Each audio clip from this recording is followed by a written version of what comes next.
Baik-baik di sana, doakan abang selamat.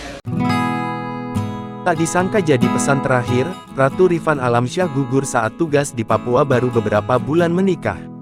Beredar video yang memperlihatkan Ratu Rifan Alamsyah memberikan pesan kepada sang istri yang ternyata menjadi pesan terakhir sebelum akhirnya gugur saat bertugas di Papua. Video tersebut diunggah oleh sang istri di akun TikToknya @livirizky. Diketahui, Ratu Rifan Alamsyah telah gugur di Papua saat melaksanakan Satgas 133 YS hanyut terbawa arus sungai saat kembali melaksanakan ambus Rabu tanggal 21 Juni tahun 2023. Sebelum gugur ternyata ia sempat memberikan pesan kepada sang istri lewat sebuah video. Assalamualaikum istriku tersayang. Abang di sini nggak ada sinyal. Jaga kesehatan di sana ya.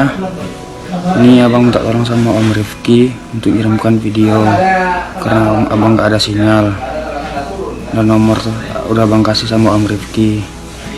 Jaga diri baik-baik di sana. Doakan abang selamat, pulang selamat.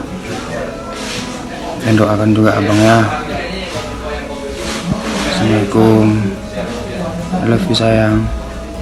Dalam pesannya Ratu Rifan berpesan agar sang istri menjaga kesehatan dan mendoakan dirinya yang sedang bertugas di Papua.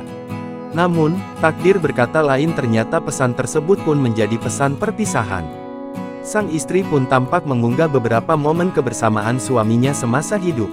Dikabarkan, keduanya baru saja melangsung pernikahan beberapa bulan lalu sebelum akhirnya ia ditugaskan berangkat ke Papua. Diketahui, jenazah Ratu Rifan Alamsyah dimakamkan di TPU Dusun Mabolak, Desa Sikakap. Almarhum Ratu Rifan Alamsyah dimakamkan secara militer dengan Inspektur Upacara Dandim 0319 Mentawai Letkol In Suwirwan. Jangan lupa subscribe, share, komen, dan like ya!